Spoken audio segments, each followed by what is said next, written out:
मानस शांत हों, जिनके गुणों के गान में बेवर्धमान महान जिन विचरे हमारे ध्यान। ये पंच कल्याणक प्रतिष्ठा महोत्सव है। जो कल्याण करे उसे कल्याणक कहते हैं। कल्याणम करोतीति कल्याण कहा। जो आत्मा का कल्याण करे उसे पंच कल्याणक कहते हैं। क्योंकि ये 5 घटनाएं ऐसी हैं जो आत्मा के कल्याण में निमित्त बनती हैं, इसलिए इसका नाम है पंच कल्याणक प्रतिष्ठा। गर्भ, जन्म, दीक्षा, केवल ज्ञान और मोक्ष, ये 5 घटनाएं हैं, 5 कल्याणक हैं। गर्भ कल्याणक और जन्म कल्याणक तो हो ही गया। आप लोगों ने परसों से मना रहे हैं और आज तक अब और घंटे 2 घंटे का खेल है, और उसके बाद फिर हमारे दीक्षा कल्याणक आरंभ हो जाएगा। प्रश्न एक खड़ा होता है कि मोक्ष तो स्वयं कल्याण स्वरूप है, इसलिए उसे कल्याणक मानना कहना उचित ही है। ये गुरुदेव श्री की सभा है, जहाँ प्रिंट ऑफ साइलेंस रहती है, एक शब्द भी कोई मुँह से उच्चारण नहीं करता है। आज ऐसा क्या हो गया है जो आप इतनी बातें आज कर रही हैं? बिल्कुल हमारी जो मुमुक्षुओं की इज्जत है, गुरुदेव श्री के नाम पर इज्जत है कि बिल्कुल शांति से वो बात सुनते हैं। बिल्कुल भी आवाज़ नहीं आती है, आवाज़ नहीं आनी चाहिए। तो कहते हैं माँ के पेट में आना, इसमें कौन सा कल्याण है? मोक्ष तो कल्याणक ठीक है, और केवल ज्ञान भी ठीक है। दीक्षा भी इसलिए कह सकते हैं क्योंकि वो मोक्ष प्राप्त करने के लिए ली जाती है। लेकिन माँ के पेट में आना और जन्म होना, ये तो साधारण घटनाएं हैं, हर एक के होती हैं। हमारा और तुम्हारा भी जन्म हुआ था, हम भी माँ के पेट में आए थे। इसमें कौन सी बड़ी बात है कि जिसे हम कल्याण स्वरूप कहते हैं? आचार्य देव कहते हैं कि वैसे तो हजारों प्राणी रोजाना पैदा होते हैं और मरते हैं, उनका कोई कुछ नहीं मनाता है, लेकिन ये जन्म मरण के नाश करने वाले का जन्मोत्सव है।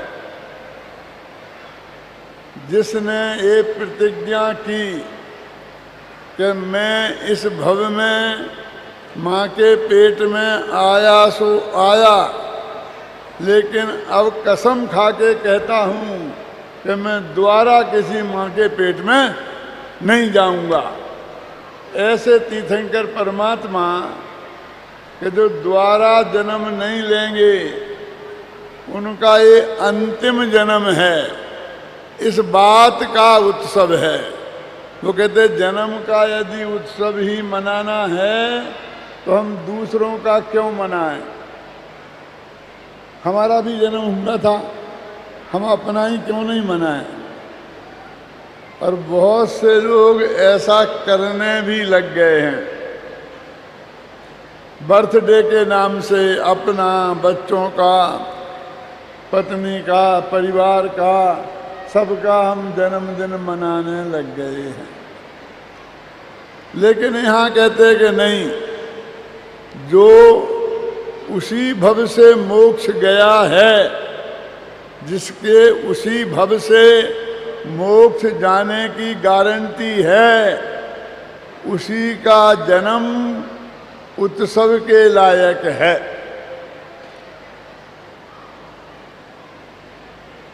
हम कहते हैं कि आप चाहते हैं कि आपका जन्मदिन मनाया जाए, तो आप एक तारीख नक्की कर दीजिए और फिर ये बताइए कि अब अनंत काल तक हम इस जन्मदिन को बदलेंगे नहीं। भगवान महावीर ने कर दी ना चैत शुद्ध त्रयोदश, आदिनाथ ने भी कर दी, हर एक की तारीख नक्की है ना। और लाखों लाखों वर्ष से आज तक उनने बदली नहीं। हमारा और आपका क्या भरोसा, आज मनाया और कल बदल दें, दूसरा जन्म धारण कर लें तो नई जन्म तिथि हो जाएगी। और ऐसे ही हम जन्म तिथियां मनाने लग जाएं तो अनादिकाल से आज तक हमने कितने जन्म लिए हैं। ऐसा कौन सा दिन है कि जिस दिन हमारा जन्म नहीं हुआ? ऐसा कौन सी जगह है कि जहाँ हमारा जन्म नहीं हुआ हो? शास्त्रों में लिखा है कि हमने पंच परावर्तन किए हैं, तो ना ऐसा कोई क्षेत्र छोड़ा, ना ऐसा कोई काल छोड़ा, काल परिवर्तन किया, क्षेत्र परिवर्तन किया, कि सारी दुनिया को अपना जन्मभूमि बनाई और सारे कालों को अपना जन्मदिन मनाया। ये तो आपको पता ही होगा कि कभी अपन हेडक्वार्टर में थे, निगोद में थे, और वहाँ एक श्वास में 18 बार जन्म होता है और 18 बार मरण होता है। तो एक दिन में कितने जन्म और मरण हो गए बोलिए? तो कौन सा दिन ऐसा है कि जो हमारा जन्मदिन नहीं है? हिंदू धर्म में कोई बहुत बड़ा संत हुआ होगा कि जिसने ये नक्की किया कि ऐसे जन्म मरण के दिन मनाने लग जाएं तो 24 घंटा 12 महीना यही उत्सव ही मनते रहेंगे। धंधा पानी कब करेंगे, धर्म कब करेंगे, आत्मा के कल्याण का काम कब करेंगे? तो उनने एक बात नक्की कर दी कि कोई आदमी हमारा पूर्वज कभी भी मरा हो, लेकिन हम उसका मृत्यु दिवस उस दिन नहीं मनाएंगे जिस दिन वो मरा है, आसोज के महीने में कि उस तिथि को मनाएंगे। तो इसमें क्या बुद्धिमानी की बात हुई कि उसने 365 दिन के जन्मों को, मृत्युओं को 15 दिन में समेट लिया और इस तरह 350 दिन बचा लिए। चाहे चैत के महीने में, चाहे बैसाख के महीने में कभी भी हमारे पिताजी का स्वर्गवास हुआ हो और उनका हम श्राद्ध करते हैं तो आसोज के महीने में करते हैं, है ना बुद्धिमानी का काम। जिनका अभी जन्म मरण का अंत नहीं आया है, उनके जन्म का क्या ठिकाना। इसलिए यहाँ कहते हैं कि आज का जो दिन मनाया है हमने सुबह से, वो जन्म मरण का अभाव करने वाले व्यक्ति का जन्मदिन था। जन्म का खुशी की बात नहीं है। खुशी की बात क्या है कि अब हम दोबारा जन्म नहीं लेंगे, एक खुशी की बात है। हम कहते हैं कि आज भगवान शांतिनाथ का जन्म हुआ, और देखा था ना आपने स्वप्न, भगवान का जन्म होता है। जैनियों में भगवान जन्मते नहीं, बनते हैं। जन्म से कोई भगवान नहीं होता। पैदा तो सिर्फ बच्चे होते हैं, जन्मते वक्त तो सब बालक ही होते हैं। लेकिन हमारी ऐसा भगवान का जन्म हुआ, भगवान की शादी हुई, भगवान के बाल बच्चे हुए,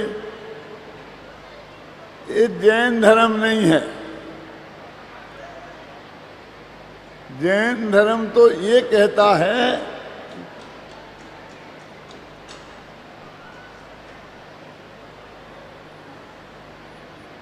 जैन धर्म तो ये कहता है कि भगवान तो जब वे 13वें गुणस्थान में जाके केवल ज्ञान होगा तब भगवान बनेंगे। ख्याल में है ना? जन्म से कोई भगवान नहीं होता।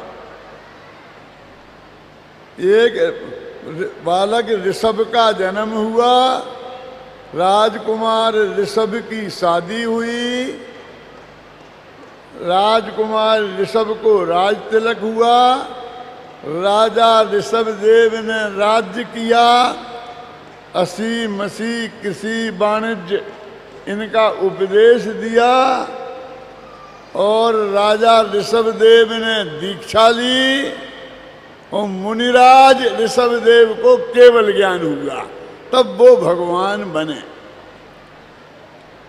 जन्मते वक्त ना तो वो भगवान थे और ना तीर्थंकर थे। आप कहें क्या बात करते हो? तीर्थंकर भी नहीं थे कि हाँ, तीर्थंकर प्रकृति का उदय 13वें गुणस्थान में आता है। जब वो अरहंत बन जाते हैं ना, तब तीर्थंकर प्रकृति का उदय आता है। और जब तक कोई कर्म उदय में नहीं आए तब तक वो कुछ भी नहीं कर सकता, निमित्त भी नहीं बन सकता। समय सार में मूल गाथा में लिखा है कि सत्ता में पड़ा हुआ कर्म पृथ्वी के मिट्टी के ढेले के समान है, कोई कीमत नहीं है उसकी। जब वो उदय में आएगा तब अपने कोई काम में निमित्त बनेगा। तो उनका उदय, तीर्थंकर प्रकृति का उदय 13वें गुणस्थान के पहले नहीं आता। बंधती तो 4थे गुणस्थान में भी है। 4थे गुणस्थान से लेकर 8वें गुणस्थान के 6वें अंश तक तीर्थंकर प्रकृति बंधती है, लेकिन उदय में आती है 13वें गुणस्थान में। तो जब तक ना वो तीर्थंकर हैं और ना वो भगवान हैं, राजा ऋषभदेव हैं, तो कहते हैं कि हम जो उत्सव मना रहे हैं ये तो सब भगवान का मना रहे हैं, तीर्थंकर भगवान का मना रहे हैं। तो जब तीर्थंकर प्रकृति बंधती है तो उसके साथ ऐसा थोड़ा बहुत और पुण्य बंध जाता है, और जो वो उदय में आता है उसकी वजह से ये सारा ठाट बाट हो रहा है। अभी तीर्थंकर प्रकृति का ये काम नहीं है। वास्तव में इस जन्म कल्याणक के उत्सव के समय में हमको जन्म से लेकर और जब तक वो दीक्षा नहीं ले लेते हैं तब तक की सब बातों की चर्चा करना है, करनी चाहिए। बालक का जन्म हुआ, अभी तो बालक पालने में ही नहीं झूल रहा है, पालने में तो झूलेगा।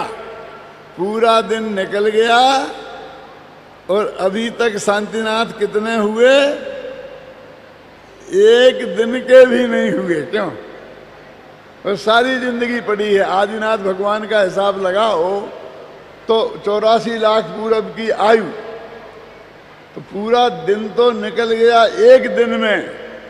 और अब सारी चर्चा, जब तक उनने दीक्षा नहीं ले ली 83 लाख पूरब की आयु में जो जो काम उनने किए उन सब की चर्चा इस जन्म कल्याणक के दिन होनी चाहिए।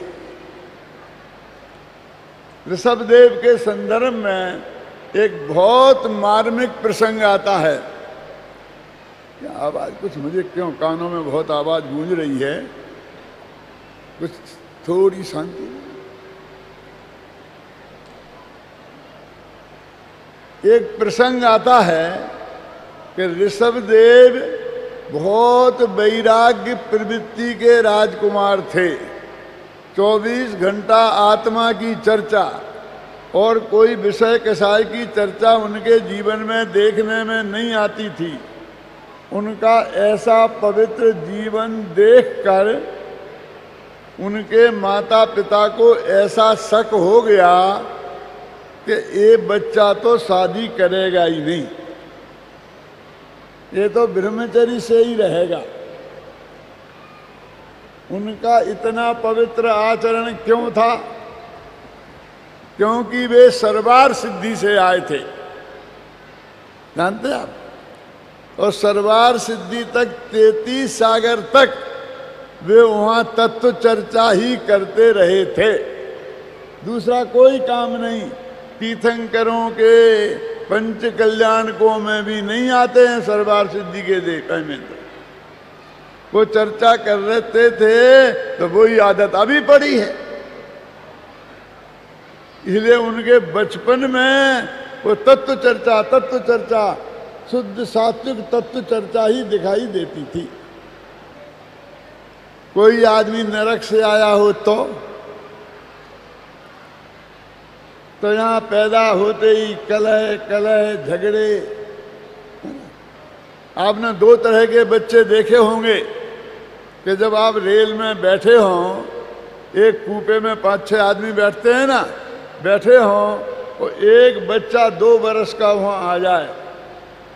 एक बच्चा तो ऐसा होता है कि इतनी मीठी मीठी बातें करता है कि सब लोग उस पर मोहित हो जाते हैं, सब उसे खिलाने लगते हैं, सब उससे प्रेम से बात करने लगते हैं, सबका समय बहुत अच्छी तरह से रास्ता का यात्रा कट जाती है। और कोई लड़का ऐसा भी होता है कि जहाँ बैठे तो जिसके पास बैठे उसकी कोई भी चीज़ दिखे, चश्मा देखे तो चश्मा तोड़ दे, जो चीज़ दिखे उसे तोड़े फोड़े बिना रहता नहीं है। सब लोग अपनी अपनी चीज़ें छिपाते हैं। क्यों? किसी की जाए मूछ हो तो मूछ पकड़े, टोपी हो तो टोपी खींच ले, यानी वो शांति भंग कर दे। किसी की गोद में बैठे तो पेशाब कर दे। समझ लो कि ये लड़का नरक से आया है। ऐसी आदत थी और वो यहाँ ऐसी हो रही है। और ये लड़का शांति से बैठता है, तत्व चर्चा करता है, सबसे अच्छी अच्छी बातें करता है, तो समझ लो स्वर्ग से आए हैं। क्योंकि अभी इसने किसने सिखाया है? वो सरवार सिद्धि से आए थे, तो इतनी तत्व चर्चा वहाँ होती थी कि यहाँ भी वही कि उनके माँ बाप को ये शक हो गया कि ये लड़का शादी करेगा ही नहीं। फिर भी माँ ने पिताजी से कहा कि अपना बेटा शादी लायक हो गया है, तुम देखते नहीं हो और तुम शादी की कहीं कोई बात ही नहीं करते हो, क्या बात है? तो माँ से पिताजी बोले, वो शादी करेगा, उसके लक्षण शादी करने के दिख रहे तेरे को। अरे वो शादी करने ही वाला नहीं है, तो व्यर्थ में लड़की ढूंढने के लिए मैं परेशान क्यों हूँ? कि नहीं तुम समझते नहीं हो, वो करे चाहे ना करे, लेकिन हमारी ये ड्यूटी है कि उसके लिए योग्य कन्या खोजें।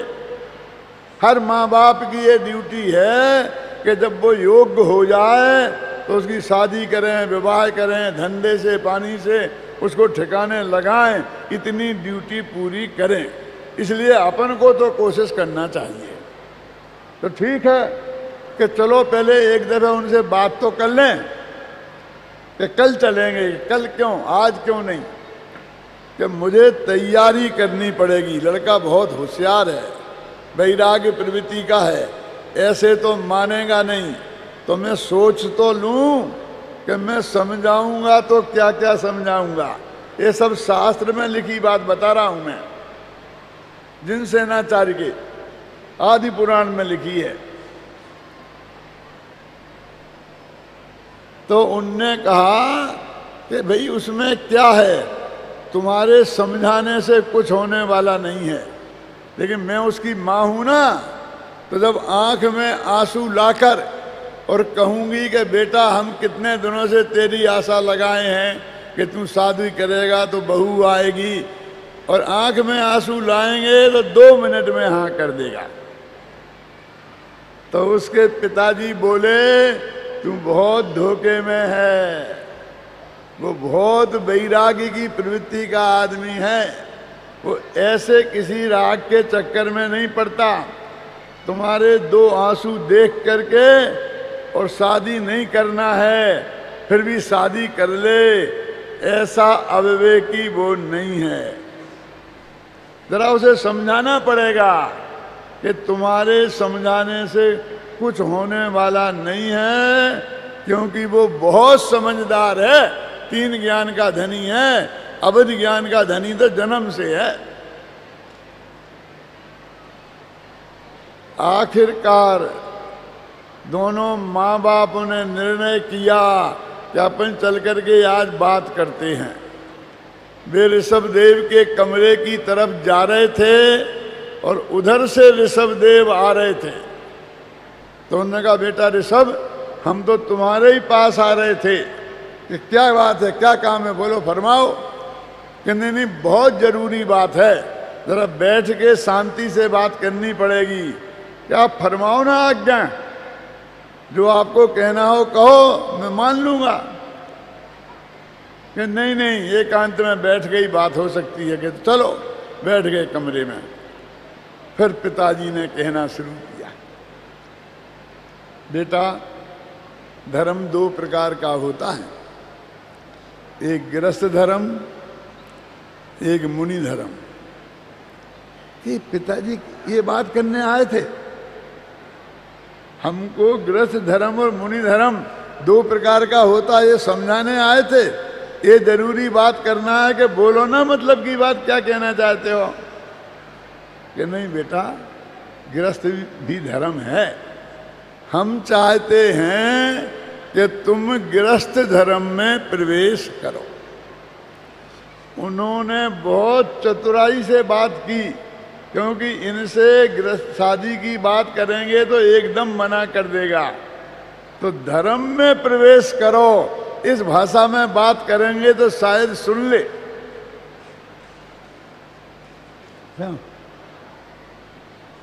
और माँ कहने लग गई, बेटा हम तो बहुत दिनों से सोच रहे थे, ऐसा कर रहे थे, मैंने कई लड़कियां देखी हैं, तुम चाहो तो तुम भी देख लो, 1-2 जो पसंद आ जाए उसके साथ कर दें। बोलने लग गई। ऋषभदेव कुछ नहीं बोले। जब कुछ नहीं बोले तो उन्होंने कहा भैया हमने सोचा है कि हम तुम्हारी शादी जल्दी कर दें। तो कहा ठीक है। पहले ही वाक्य में ये बोल दिया कि ठीक है, शादी कर दो आप, कि लड़की देख लो, कि क्या देखना, तुमने देख ली ना, ठीक है। तो मरुदेवी और ऋषभदेव के पिताजी नाभिराय एकदम आश्चर्य में पड़ गए कि ये क्या हुआ। हम तो समझते थे कि ये शादी करेगा ही नहीं, और इसका तो ऐसा लगता है कि जो उपास ही बैठा था, ये सोच रहा था कि मेरे पिताजी मेरी शादी की बात करते क्यों नहीं हैं। जब मुझे भी पंचम काल जैसा लव मैरिज करनी पड़ेगी।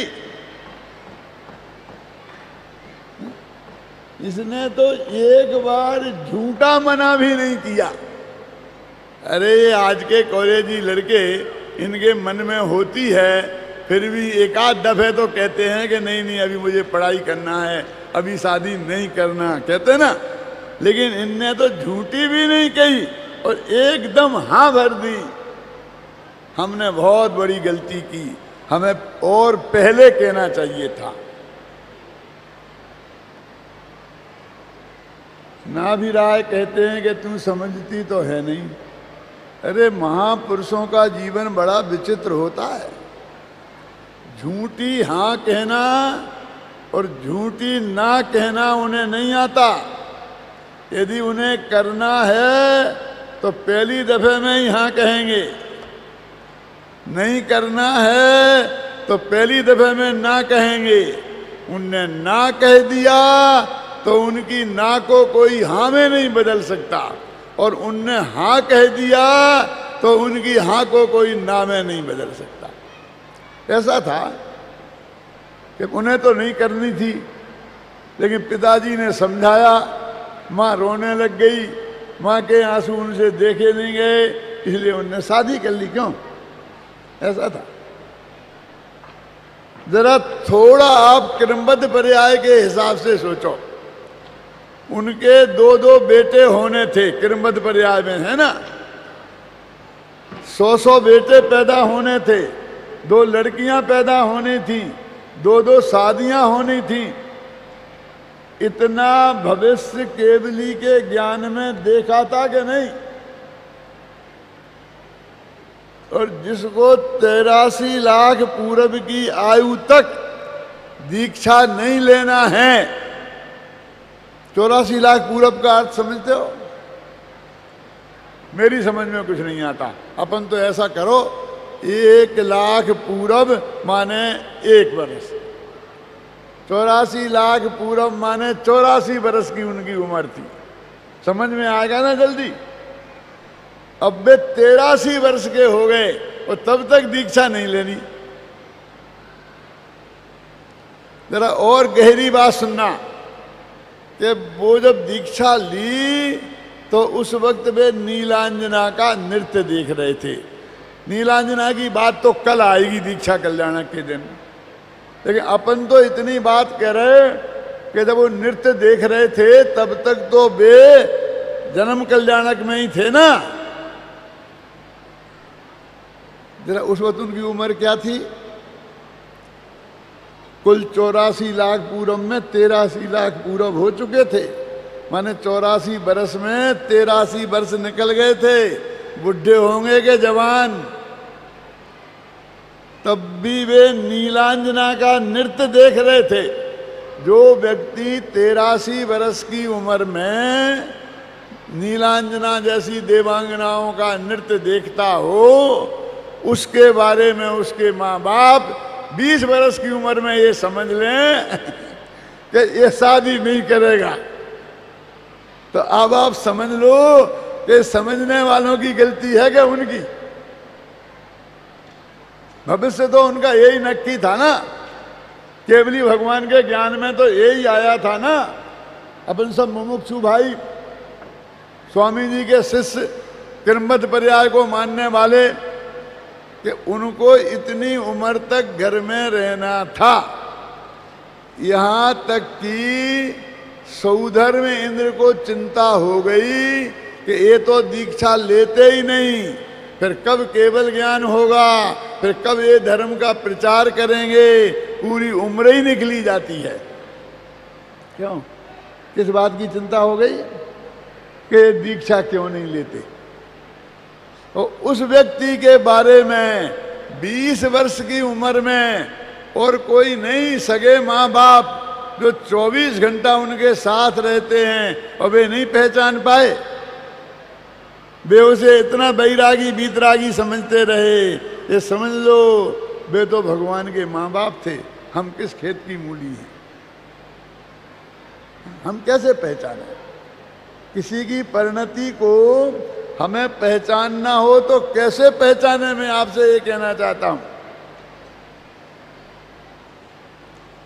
उसमें लिखा है महापुराण में कि महापुरुषों का जीवन इतना निश्चल होता है कि यदि आपने जो बात कही, जैसे आप खाना खाने बैठे तो आप उनसे कहा रोटी यहाँ साफ दे दो, ऐसा कि नहीं नहीं, और फिर उन्होंने नहीं किया तो रख दी, तो 2 रख दी, फिर नहीं नहीं, और ऐसे नहीं नहीं करते करते 8 रोटी खा गए।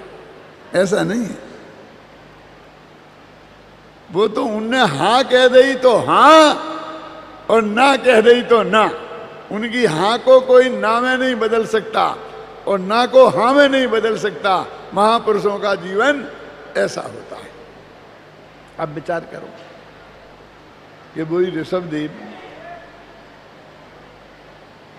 जब वो उनकी शादी की बात चल रही थी तब वे भगवान थे कि तीर्थंकर?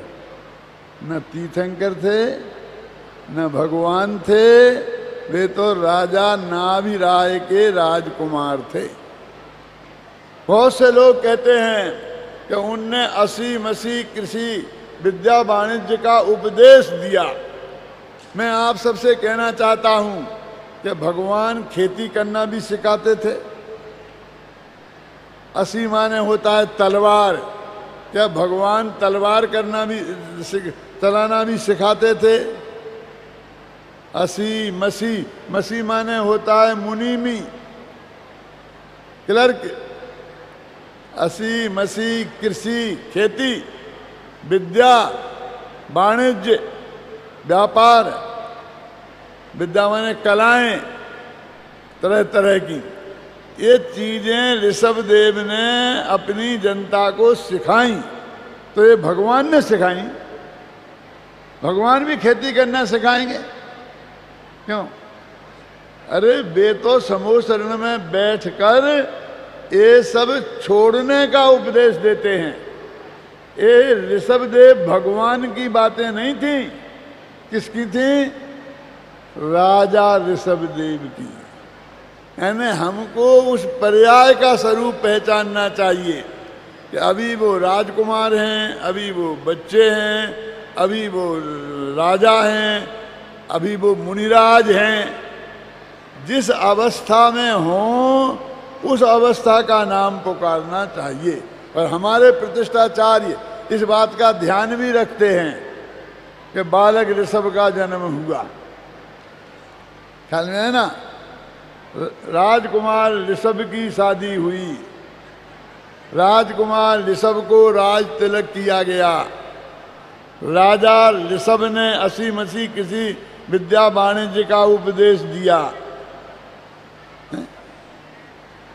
महाराजा ऋषभदेव ने वो जो नीलांजना का नृत्य देखते रहे। और शास्त्रों में यहाँ तक आता है कि इंद्र ने जानबूझकर ऐसी देवांगना भेजी कि जिसकी उम्र खत्म हो गई थी और वो बीच में ही मर जाएगी। ध्यान से सुनना जरा बात। ध्यान से नहीं सुनोगे तो बात पकड़ में नहीं आएगी मैं क्या कहना चाहता हूं। क्या बीच में ही मर जाएगी? तो इंद्र को तो पता ही था कि मर जाएगी। उस देवांगना को पता था कि नहीं था? कहते हैं स्वर्गों में 6 महीना पहले माला मुरझा जाती है। क्यों? इससे उन्हें पता चल जाता है कि हमारी उम्र अब 6 महीना रह गई। वास्तव में देवों के गले में कोई फूलों की माला नहीं होती है, रत्नों की माला होती है।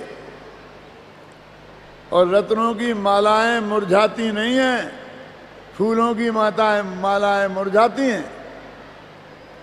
तो क्या होता है? 6 महीने पहले उनकी आँख की निगाह कमज़ोर हो जाती है। कैसी कमज़ोर? कि वो बगल को नहीं देख सकती, सीधी देख सकती है, ऐसी मुड़ नहीं सकती। तो उनको जब मुड़ नहीं सकती तो माला यहाँ पड़ी है तो वो ऐसा देखते हैं तो फीकी फीकी दिखती है, क्योंकि निगाह मुड़ नहीं सकती। तो वो समझते हैं कि माला मुरझा गई और अब हम बनने वाले हैं।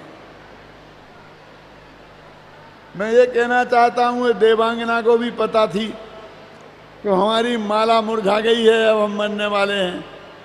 सौधर्मेंद्र ने आज्ञा दी, ध्यान से सुनना, कि जाओ तुम वहाँ नाचो और ऋषभदेव का मनोरंजन करो। मैं माताओं बहनों से कहना चाहता हूँ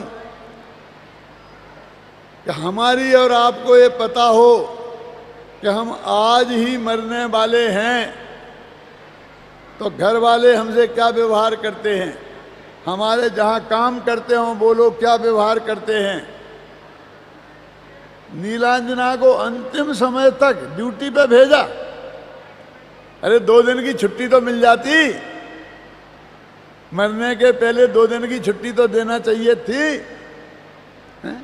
अपन को पता चल जाए कि हम 6 महीना पहले मर जाएंगे, 6 महीने बाद फिर अपन कोई काम करेंगे। यानी देव गति कितनी गुलामी की गति है, ये समझना। जिसे आप बहुत सुन सुन करके मुंह में पानी भरते हो, वो इंद्र ने आज्ञा दी कि तुम्हारी बीच में ही मौत हो जाएगी तो भी जाओ नाचो। तो हमें उनको उसकी पराधीनता पर विचार आया ऋषभदेव को।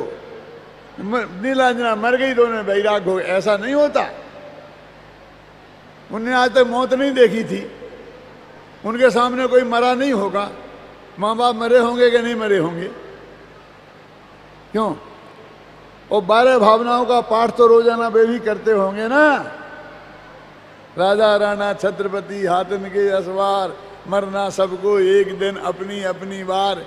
तो मौत की वजह से नहीं हुआ उन्हें वैराग्य, जगत के इस स्वार्थीपन पर वैराग हुआ कि हम अपने मनोरंजन के लिए दूसरे का कुछ ध्यान नहीं रखते।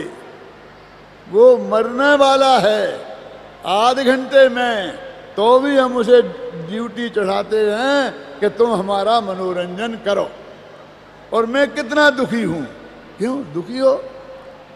कि मेरा दुख दूर करने के लिए परिवार वाले, घर वाले, खाना पीना, लड्डू, नाचना गाना, और उसके बाद नीलांजना जैसी देवांगनाओं का नृत्य देखना, तब मेरा मनोरंजन होगा, मेरा दुख दूर होगा।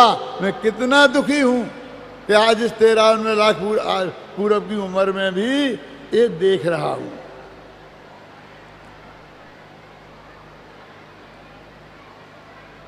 उस पर उनने विचार किया, जगत कितना स्वार्थी है, जगत कितना स्वार्थी है, इस बात पर उन्हें वैराग हुआ।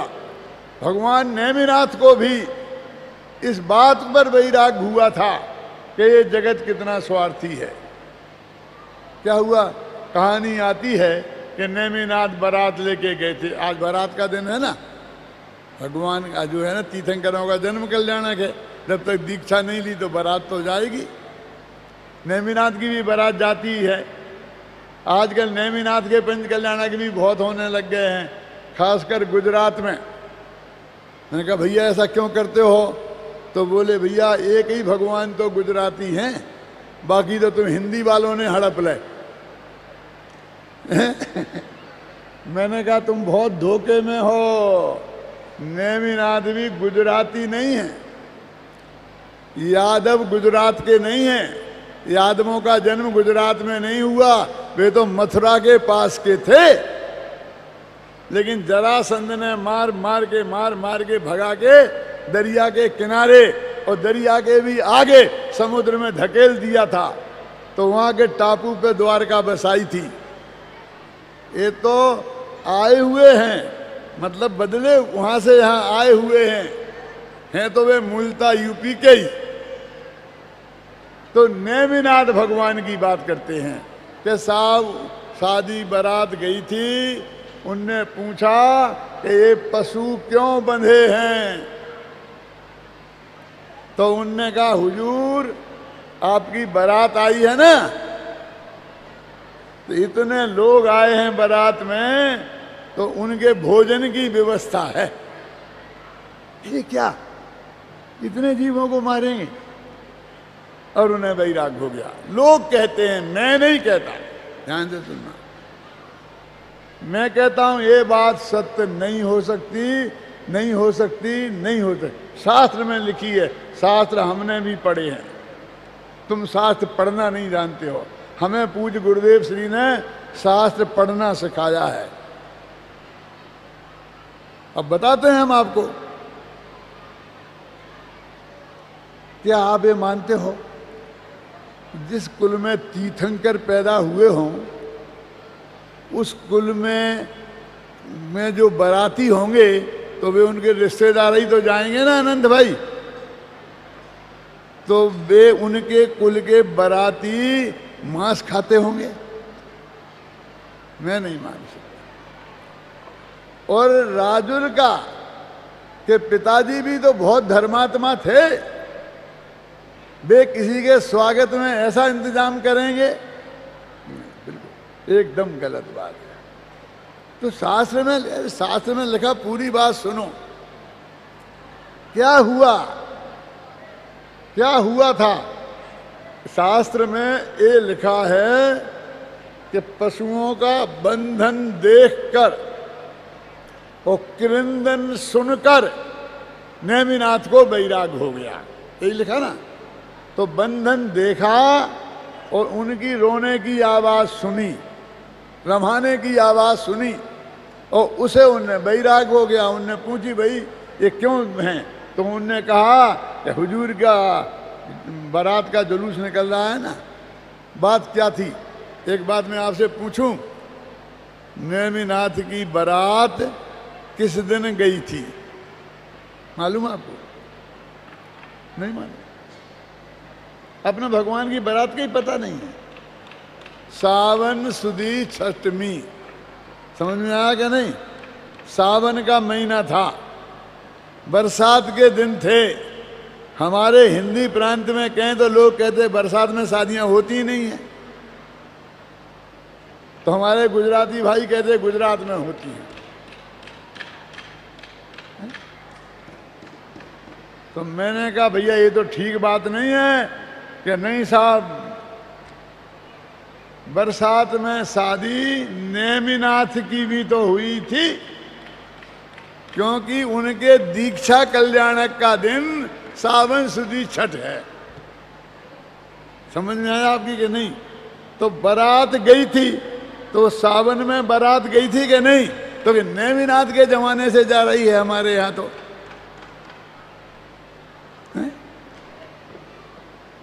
नेमिनाथ की शादी भई तो थी, तो हम क्यों नहीं करें? मैंने कहा हाँ तुम खूब करो, जैसी नेमिनाथ की भई थी वैसी तुम्हारी होगी। अरे नेमिनाथ की शादी कोई शादी का आदर्श थोड़ी है, तो कोई अच्छी शादी थोड़ी है। नेमिनाथ अच्छे होंगे, वैराग्य अच्छा होगा, लेकिन शादी तो सबसे ज्यादा फैल कहलाई ना। नैरोबी की घटना है सच्ची। पूज्य गुरुदेव श्री वहां पधारे थे और 400 लोग हम उनके साथ गए थे। भाग्य की बात है 2 टाइम गुरुदेव का प्रवचन और वो 45 मिनट की चर्चा जो आपको यहाँ दिखाई थी और आपने घर घर पहुँचा दी है, पहुँचा रहे हैं, होता था। और शाम को मेरा प्रवचन होता था इसी समय। गुरुदेव ने मुझे अकेले परमिशन दी थी, पंडित तो बहुत थे साथ में। ऐसे बैठे थे और पंडित धन्नालाल जी प्रतिष्ठाचारी थे। तो उनने कहा कि पंडित जी सुबह बारात में चलोगे? तो मैंने कहा कि हाँ, नायरोबी में काहे की बारात? ये कौन सी बारात में जाने वाले हैं जो हमें ले जाने वाले हैं? तो मैंने कहा समझ में नहीं आई। बोले नेमिनाथ की बारात में। मैंने कहा हम नहीं जाएंगे। कि क्यों नहीं जाओगे? मैंने कहा हम ऐसी बारात में नहीं जाते जो दुल्हन लेने जाए और दूल्हा खो के आ जाए।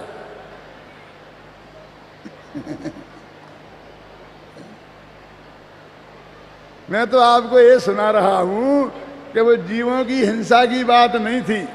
ना तो बारात ले जाने वाले यादव मांस खाते थे और ना जिनके यहाँ गई थी वहाँ कोई मांस भक्षी था। ख्याल में आई ना? तो क्या हुआ था कि वो सावन का महीना था। और इतना तो आप जानते ही होंगे कि गाय जो हैं वो सावन में बछड़े देती हैं। जानते हैं? गायें सावन में, भैंसें भादों में, आप जानते, घोड़े कुंवार में, कुत्ते कार्तिक में। नियम है सबका, एक आदमी को छोड़कर।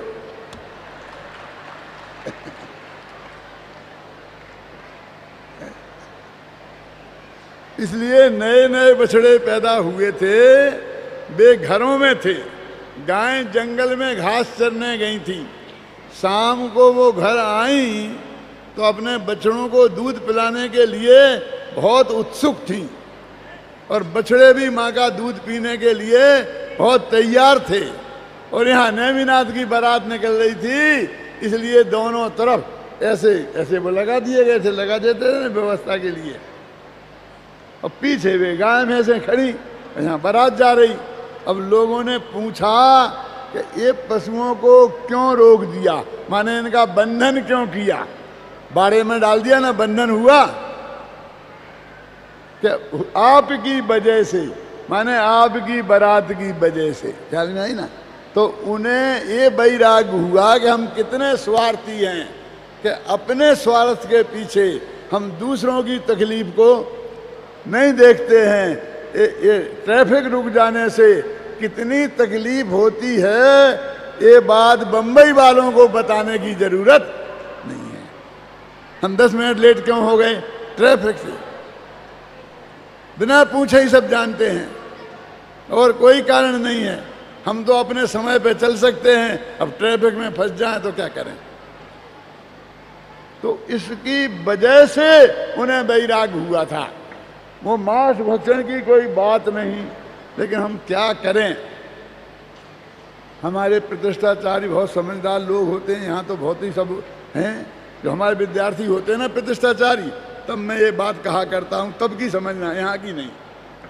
वहाँ बनाएंगे तो ऐसे पशु खड़े कर देंगे, कुत्ता बिल्ली चाहे जो, उन्हें पता ही नहीं है कि किसका मांस खाया जाता है किसका नहीं।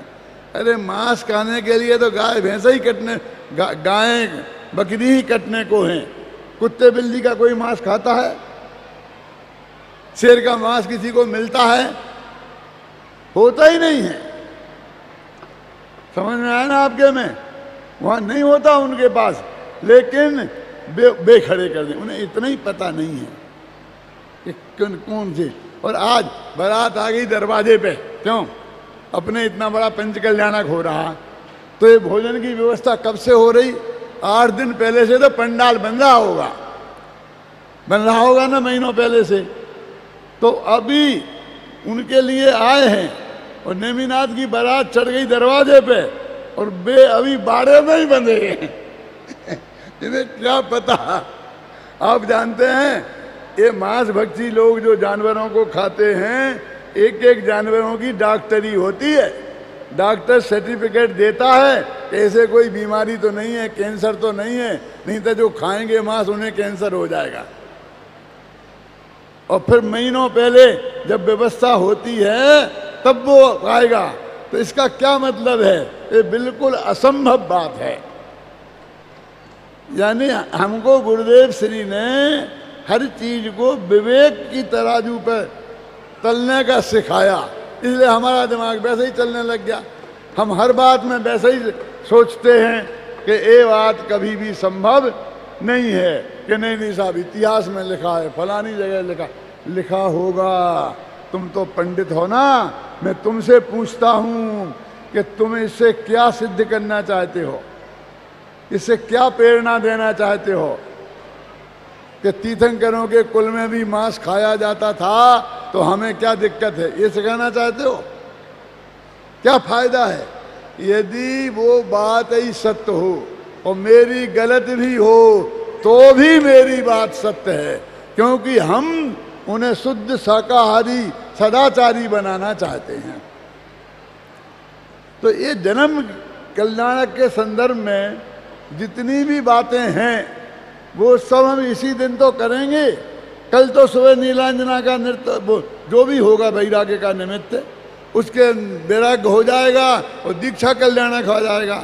आज तक नाच गाना कितना बढ़िया बढ़िया, हम सब खुश हो गई तबीयत, क्यों? अब ये गया काम, अब कल से तो वैराग्य का वातावरण आ जाएगा, कल से तो दीक्षा कल्याणक आ जाएगा। तो ये राग रंग का वातावरण सिर्फ 2 ही दिन होता है, गर्भ कल्याणक और जन्म कल्याणक।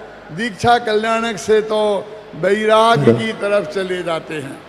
उत्तर भारत में एक शांति सागर जी मुनिराज थे, और वे गुरुदेव के बहुत पसंद करते थे, गुरुदेव के शास्त्रों को पढ़ते थे। और हमारे जब पंच कल्याणक हम उधर कराते थे तो वो उनमें आते थे। ऐसा करीब 10-20 पंच कल्याणक जब गुरुदेव जिंदा थे तब की बात बता रहा हूं, हमने कराए उधर। तो वे मुनिराज 2 दिन तक पंडाल में नहीं आते थे। जब दीक्षा कल्याणक होता था तब वे पंडाल में आते थे। वो कहते थे हमारा क्या काम, अभी तो ये राग रंग का काम है, गृहस्थों का काम क्या है। हमारा काम तो जब भगवान दीक्षा लेंगे उसके बाद है, तो हम वो बात सुनेंगे, सुनाएंगे। अरे वैराग्य का प्रसंग ये पंच कल्याण के वैराग्य के लिए है। 5 मिनट में खत्म करता हूँ। देखा ना, गुरुदेव श्री ने फरमाया कि ये पंच कल्याणक सम्यक दर्शन में निमित्त हैं। सुना था, गुरुदेव जी की टेप में आया था, गुरुदेव श्री का टेप चलता है ना, उसमें आया था। ये सर्वार्थ सिद्धि नामक ग्रंथ है आचार्य पूज्यपाद का, उसमें लिखा है, गुरुदेव ने वहां से बताया कि ये वैराग्य का, मोक्ष का निमित्त, सम्यक दर्शन का निमित्त है। अब मैंने बहुत गंभीरता से सोचा, गुरुदेव श्री से चर्चा भी की कि ये सम्यक दर्शन का जो निमित्त है, तो ये जो इंद्र इंद्राणी नाच रहे, इसे देख के सम्यक दर्शन होता होगा। नाच देख के तो राग आता है, क्यों बोलो? तो क्या चीज है ऐसी इस पंच कल्याणक में कि जो सम्यक दर्शन का निमित्त बनती है, उसे खोजो। तो अब सम्यक दर्शन का असली निमित्त है देशना लब्धि, और केवल ज्ञान कल्याणक के बाद जब भगवान की दिव्य ध्वनि खिरती है तो वो देशना लब्धि है और वो निमित्त बनती है। तो उसकी वजह से इस पूरे पंच कल्याणक को सम्यक दर्शन का निमित्त माना जाता है। पूज्य गुरुदेव श्री की देशना अपन लोगों को प्राप्त होती है, इससे इस पंच कल्याणक का सौभाग्य है। इस पंच कल्याणक का मैं आप सबसे कहना चाहता हूँ, छाती पे हाथ रखकर विचार करो कि 24 घंटे में सबसे बढ़िया कौन सा समय है। यदि मेरे से पूछोगे तो मैं कहूँगा कि जब पूज्य गुरुदेव श्री का टेप चलता है, वो सबसे बढ़िया काल है इस पंच कल्याणक का, क्योंकि सम्यक दर्शन का निमित्त बनेगा तो वो बनेगा, ये नाच गाना नहीं बनेंगे, ये बढ़िया बढ़िया भोजन नहीं बनेंगे। ये है तो बहुत अच्छा है, मैं कोई इसकी निंदा नहीं कर रहा हूँ। जब हम यहाँ आएंगे रहेंगे तो खाना भी खाएंगे और अच्छा ही खाएंगे, क्यों नहीं तो बीमार हो जाएंगे। पानी भी पिएंगे, सब शांति से बैठेंगे भी, ये सब है, आवश्यक है। लेकिन सबसे बढ़िया समय कौन है? यदि आप इस पंच कल्याणक में 24 घंटे में सिर्फ 1-2 घंटे को ही आ सकते हैं, तो मैं आपसे हाथ जोड़ के अपील करना चाहता हूं कि पूज्य गुरुदेव श्री के प्रवचन में आना। और सब छूट जाए तो छूट जाए, नाच गाना छूट जाए तो छूट जाए, जुलूस छूट जाए तो छूट जाए, कोई चिंता की बात नहीं है। तो ये हमारा सर्वोत्कृष्ट काल पूज्य गुरुदेव श्री जैसे भावी तीर्थंकर का समागम इसमें हमारे पास जैसा हो सकता है। मैंने पहले दिन कहा था कि भगवान महावीर का कि कैसेट हमारे पास नहीं है, वीडियो नहीं है, ऑडियो नहीं है, और पूज्य गुरुदेव श्री की सब चीज़ें हमारे पास मौजूद हैं। उनका पूरा पूरा लाभ हम सबको लेना चाहिए। जावाणी के ज्ञान ते सूझे लो कालो, सोवाणी मस्तके नमो सदा देत हूँ धो। 9 बार नमोकार मंत्र।